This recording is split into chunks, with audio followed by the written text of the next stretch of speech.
Dal Vangelo secondo Giovanni.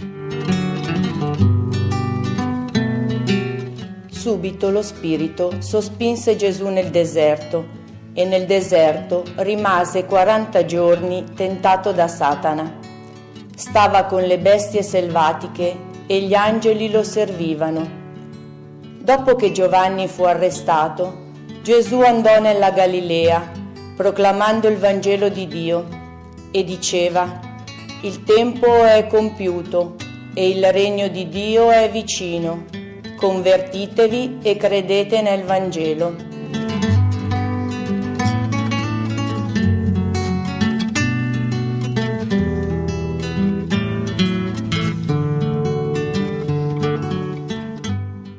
Una buona domenica a tutti, sorelle e fratelli. Come ogni anno, nella prima domenica di Quaresima ci viene presentato il tema della tentazione. Ci viene posto davanti la figura di Gesù che è stato tentato, come ci dice la lettera agli Ebrei, in tutto come noi, eccetto il peccato. Gli evangelisti Matteo e Luca raccontano 3 parabole. Le conosciamo molto bene, quella di trasformare le pietre in pane, poi di salire su un monte altissimo, contemplare tutti i regni di questo mondo e ricevere la proposta di adorare il maligno e di impossessarsi di tutto questo dominio. E poi l'ultima, la tentazione di buttarsi dal pinnacolo del Tempio. Non sono una cronaca, sono 3 parabole che vogliono descriverci i fronti sui quali Gesù ha dovuto confrontarsi con le forze del male che volevano distoglierlo dal suo cammino, volevano allontanarlo da quel disegno che il Padre aveva su di lui e sulla sua vita, era quella di andare a donare tutto se stesso per amore. Ma anche Gesù è stato tentato di andare fuori strada. Noi quest'anno abbiamo il racconto di Marco che ci presenta la tentazione di Gesù ed è ridotta a 2 versetti questa presentazione, 2 versetti sui quali ci vogliamo soffermare per cogliere poi il messaggio per la nostra vita, perché anche noi, come Gesù, siamo messi alla prova, corriamo il rischio di andare fuori strada e allora dobbiamo tenere presente come Gesù si è comportato di fronte a questa tentazione. Alle mie spalle vedete la foto di un celebre monastero, quello di San Giorgio in Cozziba. È stato costruito già nel V secolo su delle grotte che erano abitate dai monaci. Il deserto di Giuda fin dal IV secolo è stato popolato da monaci. Qualcuno dice che erano migliaia, forse un 10.000 i monaci che abitavano in questo deserto, in queste grotte degli Uadi. Su molte di queste grotte sono stati poi costruiti dei monasteri, questo è uno. La costruzione attuale è dell'800, ma come dicevo la prima costruzione risale al V secolo. L'Evangelista ci dice che Gesù è stato sospinto, cacciato nel deserto dallo Spirito ed è stato cacciato proprio per essere tentato da Satana. È un versetto piuttosto enigmatico perché ci chiediamo ma come mai lo Spirito lo caccia nel deserto per 40 giorni per essere tentato da Satana? Non ci pare che lo Spirito abbia fatto una cosa bella, cacciare Gesù per subire la tentazione. Noi chiediamo nel Padre nostro di non essere messi nella tentazione, indotti in tentazione. Cercheremo di capire che cosa questo significa. Da tutto il Nuovo Testamento ci dice Gesù non ha avuto dei privilegi, ha fatto il nostro stesso cammino, ha dovuto affrontare tutta la nostra realtà e condizione umana, compresa la tentazione, cioè queste forze che hanno cercato in tutti i modi di portarlo fuori strada, esattamente come accade a tutti noi. Vediamo di esaminare allora questo testo. Lo Spirito del Padre, quella forza divina, quella vita divina che Gesù possiede in pienezza, lo spinge.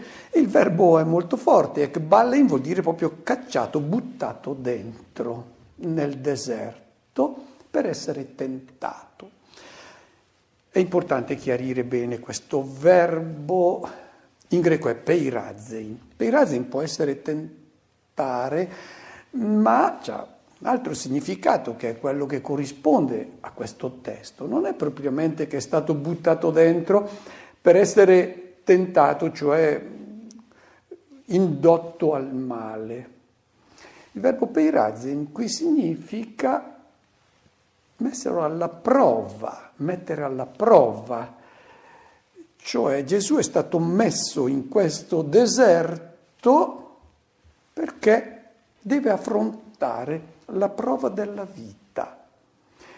E affrontare queste prove può anche essere il momento in cui si commettono degli errori, si va fuori strada, ci si lascia sedurre da false luci che portano non sulla strada dritta, ma portano a cadere in burroni. Queste prove devono essere affrontate da qualunque uomo e Gesù, essendo un uomo in tutto come noi, ha dovuto affrontare tutte le prove della vita come noi. Quindi questi sono i momenti in cui siamo chiamati a fare delle scelte, a prendere delle decisioni. E nessuno può essere risparmiato da queste prove, perché altrimenti non vive nella nostra condizione umana.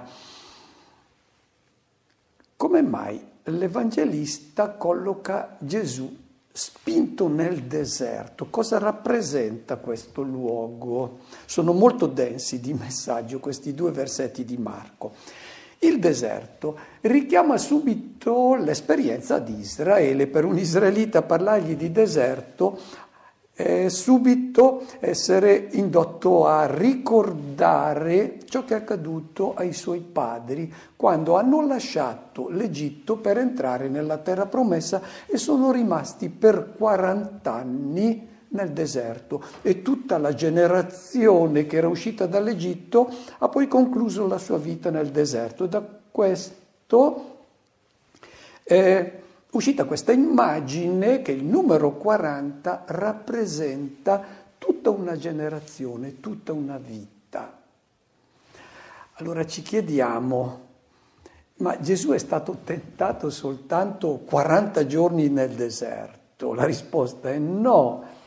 Questo numero 40 chiarisce in un modo inequivocabile l'intenzione dell'Evangelista, che è quella della simbologia biblica. Il numero 40, che siano 40 anni o 40 giorni, non poteva dire che è rimasto 40 anni nel deserto, ma basta il numero 40 per dire che tutta la vita di Gesù è stata trascorsa in un esodo, in un cammino, in un pellegrinaggio su questa terra, che è immaginato un cammino nel deserto verso la terra della beatitudine, la terra della libertà, la terra promessa.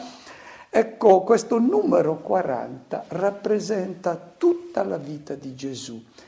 Lui è stato tentato, messo alla prova, esattamente come noi durante tutta la sua vita.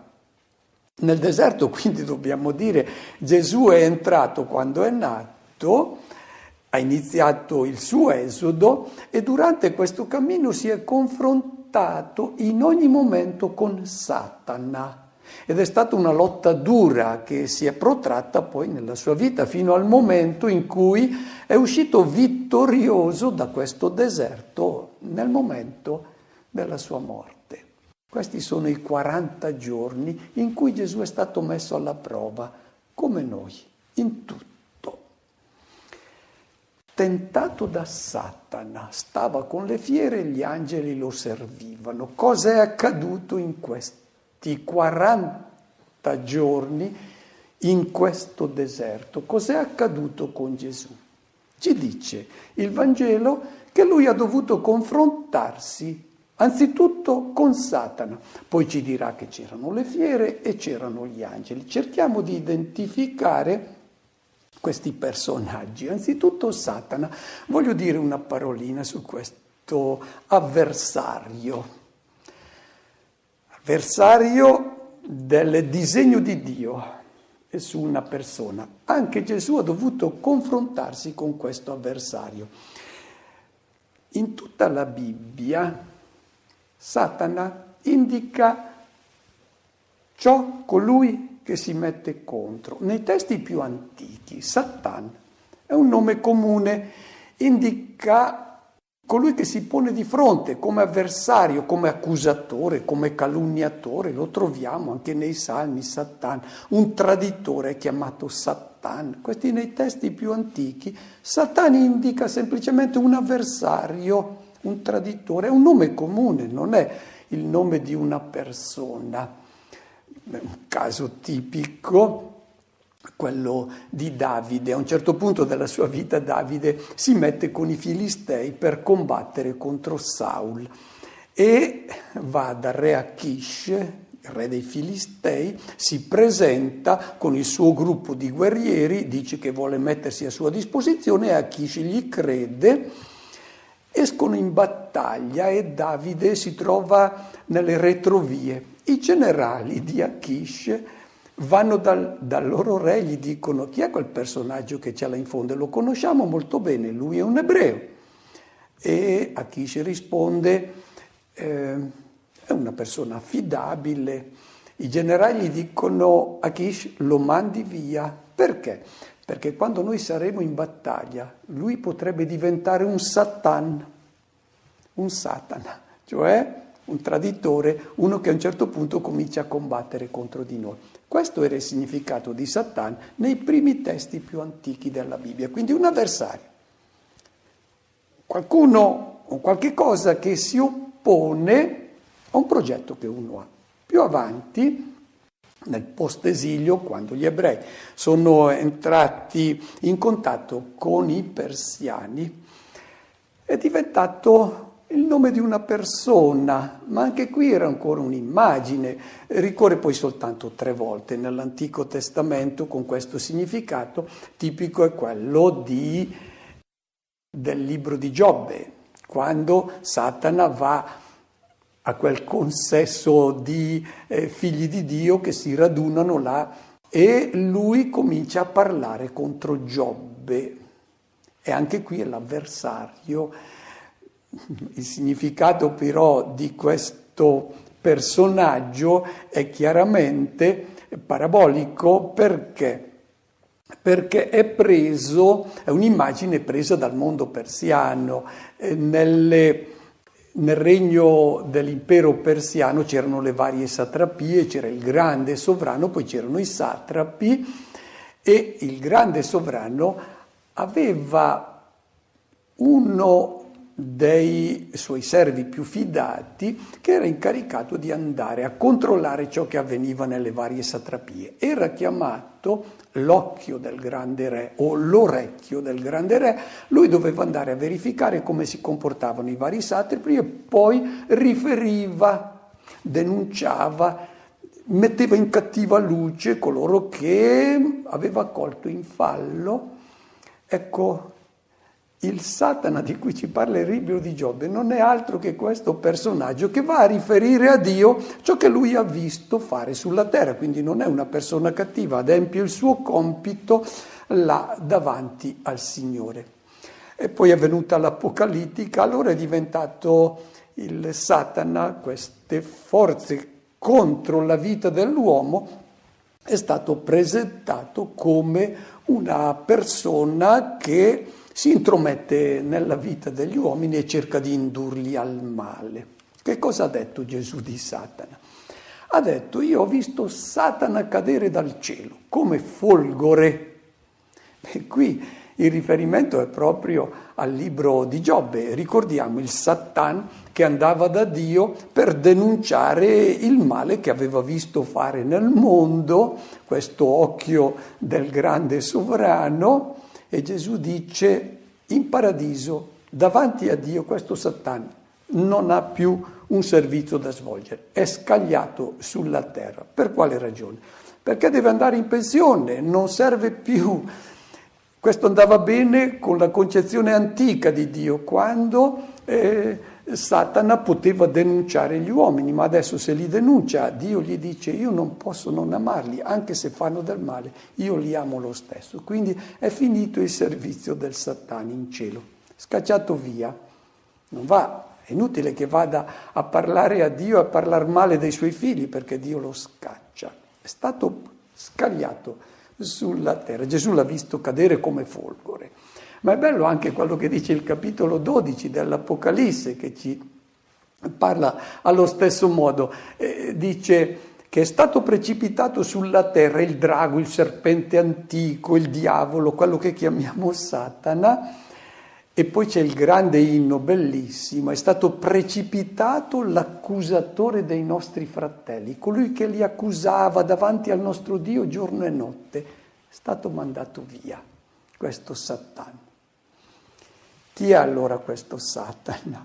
È la personificazione della logica di questo mondo, quella del male. È tutto ciò che tenta ad allontanarci da Cristo, dalla sua proposta di uomo. Questo è il Satan di cui tutti noi facciamo esperienza. E con questa logica che entra in noi stessi, noi ci dobbiamo confrontare, come anche Gesù ha dovuto confrontarsi. E questa logica che ci tenta, che vuole portarci fuori strada, c'è il pericolo che ci porti fuori strada, la dobbiamo identificare bene, dobbiamo identificarlo bene questo Satana, perché anzitutto si incarna in persone che si lasciano muovere non dal pensiero di Dio, ma dalla loro stoltezza. Stiamo attenti che noi lo incontriamo incarnato, il Satana, in quelle persone che coltivano e diffondono un'immagine di uomo che non è l'uomo secondo Dio, che non riflette il volto del figlio nel quale il padre si compiace. Un esempio di questo Satana incarnato lo abbiamo nel Vangelo. L'unico che è chiamato Satana è Pietro. È identificato con Satana perché Gesù gli dice: tu non ragioni secondo Dio, ma ragioni secondo i criteri degli uomini. Sei l'incarnazione del Satana. E Satana di questo tipo teniamolo ben presente, stiamo vigilanti perché ne incontriamo ed è facile essere portati fuori strada, lontani dalla vita. Perché? Perché ci sono queste persone che hanno assimilato questa mentalità che non è quella di Dio. Ma il Satana, stiamo attenti, si incarna anche nelle istituzioni, nelle strutture. Quelle istituzioni e strutture che vogliono perpetuare un regno contrario al disegno di Dio. Il regno disumano, quel regno delle belve, opposto al regno dell'agnello, il regno dell'amore. Opposto al regno in cui si servono i fratelli, non ci si serve dei fratelli. È incarnato nel regno dei dominatori e ogni autorità che è dominio, che è potere e non è servizio, questi regni sono diabolici, questa autorità è diabolica. Identifichiamo bene allora questo Satana. Si può incarnare anche nei mass media, quando inoculano veleno nelle menti e nei cuori, quando in modo molto subdolo demoliscono, sgretolano i valori più elevati e più sacri, quelli che esprimono il vero umano, il dono di sé, l'amore incondizionato, patto, il servizio gratuito, sono valori elevati e umani questi, e a volte vengono ridicolizzati, si incarna il maligno, il Satan, in quei mass media che ridicolizzano chi crede ancora nella famiglia monogamica, nella fedeltà coniugale, nella sessualità vissuta come dono di sé per amore. Stiamo attenti a questo Satan che ci porta fuori strada, ci allontana dalla vita. Cerchiamo di riconoscerlo e di identificarlo bene, questo serpente, che è molto concreto, molto pericoloso, molto subdolo. Gesù si è confrontato con questo Satan, che voleva portarlo fuori strada esattamente come accade con noi. Chi c'era accanto a Gesù? Le fiere. Identifichiamo queste fiere, non sono i leoni o i sciacalli del deserto che diventano mansueti. Qualcuno l'ha anche interpretato così, come un richiamo all'immagine del mondo annunciato dal profeta Isaia, le belve che diventano mansuete. Non è questo il significato delle belve di cui ci parla l'Evangelista Marco. Le belve che Gesù ha incontrato sono quelle che ci vengono presentate nel celebre testo del profeta Daniele. Sono i dominatori di questo mondo, i poteri oppressori, sono quel leone che raffigurava i babilonesi, l'orso che raffigurava i Medi, il leopardo, i persiani, i regni e i poteri dei dominatori di questo mondo, i detentori del potere politico al tempo di Gesù, il potere che opprimeva i popoli, sono i rappresentanti del potere economico, religioso, con i quali Gesù si è confrontato. Questi erano delle fiere, delle belve. Pensiamo al Sinedrio, pensiamo ai sommi sacerdoti che non hanno voluto accettare la proposta nuova, il mondo nuovo che Gesù era venuto a inaugurare, i Sadducei, il potere economico di Gerusalemme, le guide spirituali, gli scribi che ostentavano di fare lunghe preghiere ma poi divoravano le case delle vedove. E anche sono certamente belve, che portano lontano dal disegno di Dio, dal mondo nuovo che Gesù è venuto a introdurre in questo mondo, coloro che predicano un'immagine di Dio che non è quella riflessa sul volto di Cristo, il Dio giustiziere, nemico dei peccatori, i farisei, predicavano questo Dio. Bene, tutti costoro sono proprio raffigurati dalle belve, con le quali Gesù ha dovuto confrontarsi. È esattamente ciò che accade con noi. Teniamo presente che chi aderisce alla proposta del Vangelo inevitabilmente dovrà confrontarsi con le stesse opposizioni con le quali Gesù si è confrontato. Gesù ha lottato per difendere l'uomo da queste fiere, per sottrarlo agli artigli delle istituzioni diaboliche che invece di servire tiranneggiano le persone. L'Evangelista vuole proprio metterci in guardia da queste belve che sono i poteri che incutono timore con minacce, che detengono la forza del denaro, dei mass media manipolati, e quando non riescono poi a intimorire cercano di allettare, di sedurre con promesse di ricompense, lusingano le ambizioni. Stiamo attenti a ciò che fanno queste belve che vogliono essere adorate, vogliono perpetuare il loro regno, che non è il regno di Dio, non è il regno di Cristo. Finalmente abbiamo altri personaggi, non ci sono solo le belve in questo deserto, in questi 40 giorni che Gesù ha vissuto in questo mondo, ci sono gli angeli. E gli angeli, come le fiere, vanno identificati in base ai riferimenti biblici. Il termine angelo non designa necessariamente un essere spirituale come in genere viene immaginato. Indica ogni mediatore della salvezza di Dio, della tenerezza di Dio. È applicato a chiunque divenga strumento nelle mani del Signore in favore dell'uomo, in favore dei fratelli. Del resto anche noi impieghiamo spesso questa espressione. Quando diciamo sei un angelo, vuol dire che qualcuno ha mediato per noi quella che è la volontà di Dio, che noi viviamo nella gioia, nella felicità. Chi media questa gioia, noi lo chiamiamo giustamente angelo. Mosè nella Bibbia è chiamato angelo, il Battista è presentato da Marco come l'angelo.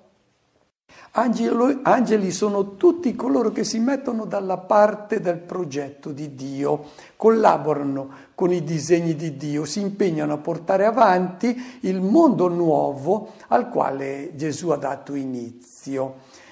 Possiamo identificarne alcuni di questi angeli che Gesù ha incontrato sulla sua strada. Gli angeli sono stati certamente Giuseppe e Maria, i suoi genitori, le donne che lo hanno assistito durante la sua vita pubblica, coloro che hanno condiviso come gli apostoli i suoi progetti, anche se con tanta difficoltà a seguirlo. Lo hanno servito, hanno collaborato alla sua opera di salvezza e direi anche sono molti, tantissimi anche oggi questi angeli che il Signore fa apparire specialmente nei momenti bui accanto ad ogni uomo. È angelo chiunque riesce a ristabilire la pace nella vita di una coppia, per esempio, chi consola gli afflitti di cuore è un angelo, chi indica le vie del Signore, chi comunica gioia, infonde speranza, chi sta a fianco di chi è nel dolore. Costoro sono tutti angeli come quelli che hanno affiancato Gesù nella sua vita in questo mondo. Dopo che Giovanni fu arrestato, abbiamo concluso quindi questa presentazione della tentazione che Gesù ha dovuto affrontare, che è esattamente ciò che accade anche con noi.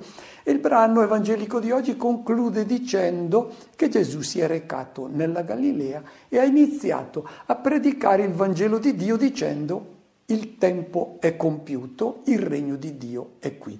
Il Kairos, il momento opportuno. Non perdete questa occasione unica della vita di aderire immediatamente alla proposta che lui fa.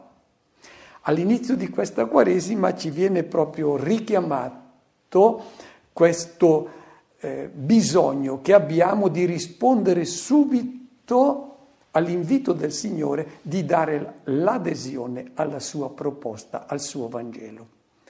Auguro a tutti una buona domenica e un buon inizio di questo tempo quaresimale.